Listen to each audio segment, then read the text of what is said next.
आज आपण बघणार आहोत ते जैन धर्माचे तत्वज्ञान आणि वर्धमान महावीरांची शिकवण।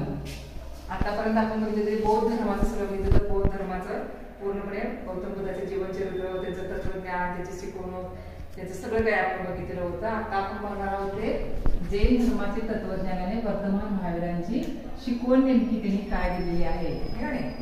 तर त्यांचं ते जन्म आणि बालपण ते खरं तर स्वतः वर्धमान महावीरांनी जैन धर्म स्थापन केलेला नाही, हे अगोदर लक्षात घ्यायचंय।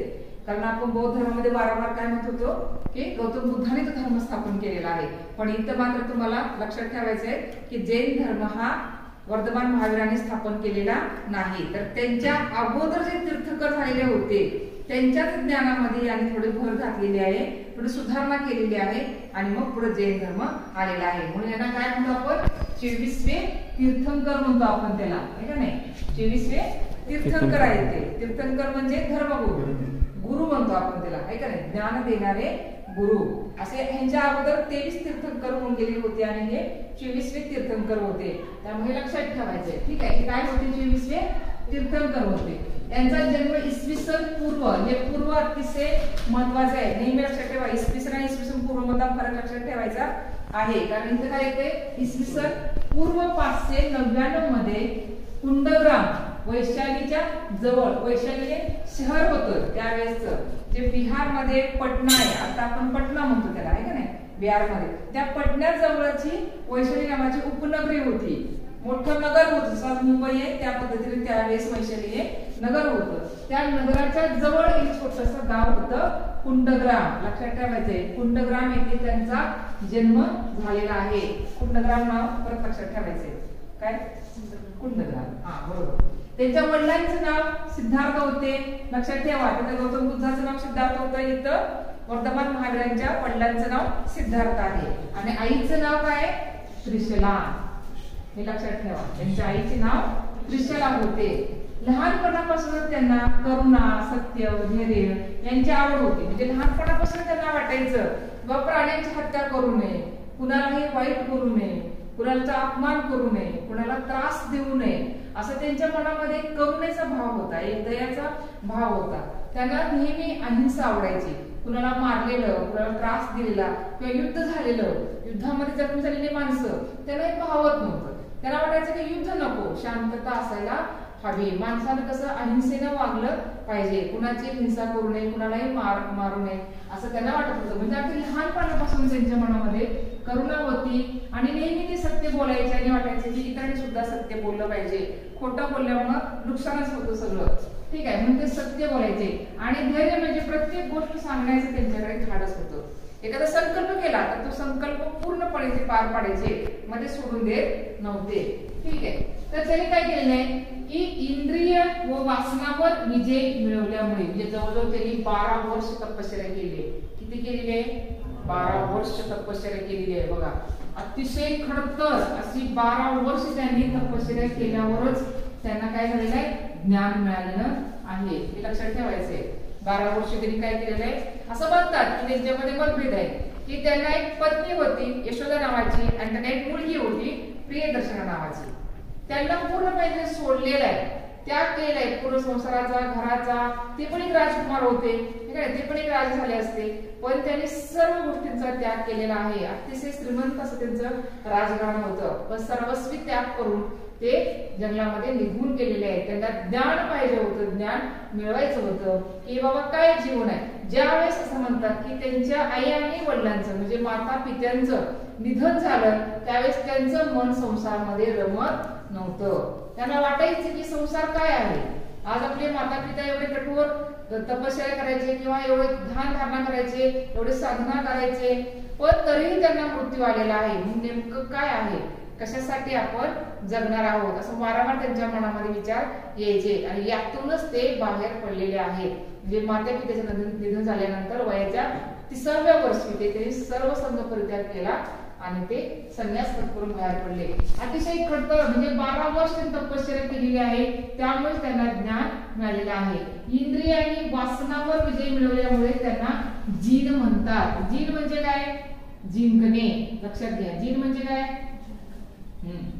है ना, जिंकणे सागर, हा जिंकणे, जिन म्हणजे जिंकणे, आणि निर्ग्रंथ म्हणजे काय, बंधन मुक्त, बंधनच नाहीये, पूर्णपणे बंधन मुक्त.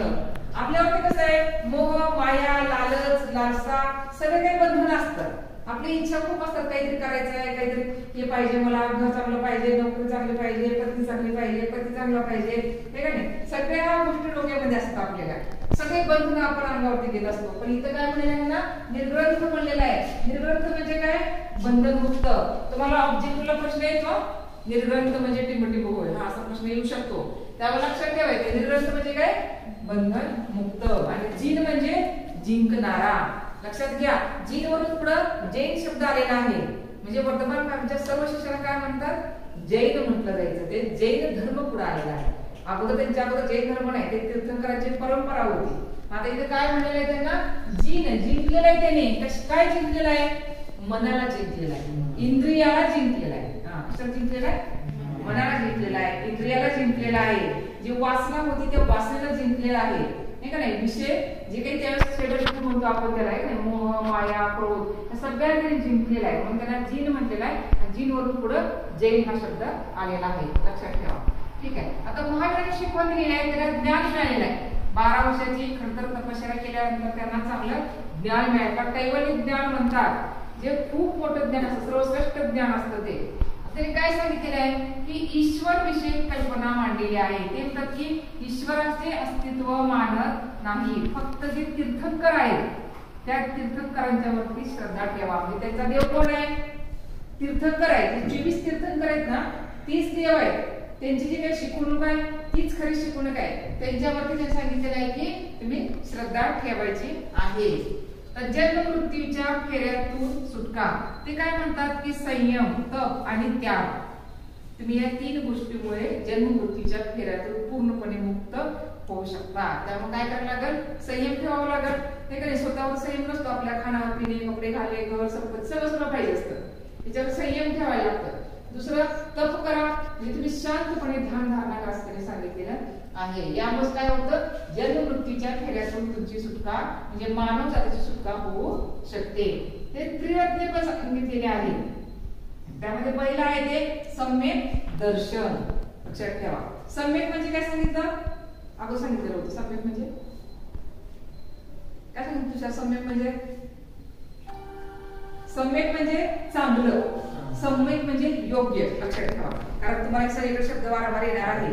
सम्यक म्हणजे योग्य, सम्यक म्हणजे चांगलं, चांगलं ज्ञान, चांगलं दर्शन. सम्यक सम्यक शब्द प्रतिक्रिया तुम्हाला येतो, त्यामुळे सम्यक म्हणजे चांगलं. ठीक आहे. सम्यक दर्शन म्हणजे तीर्थंकरावर तुम्ही श्रद्धा ठेवायची आहे. आणि ते जैन धर्माचा ग्रंथ आहे, आगम नावाचा ग्रंथ आहे. जैन धर्माचा ग्रंथ कुठला आहे, आगम ग्रंथ आहे. त्या आगम ग्रंथावर श्रद्धा ठेवायला सांगितलेलं आहे. प्रश्न आपल्याला येऊ शकतो, त्यामुळे लक्षात ठेवायचं. परत एकदा, ग्रंथ कुठला आहे, आगम. जैन धर्माचा ग्रंथ हा आगम आहे. तर या आगम ग्रंथावरती श्रद्धा ठेवा आणि तीर्थंकरांच्यावरती श्रद्धा ठेवा.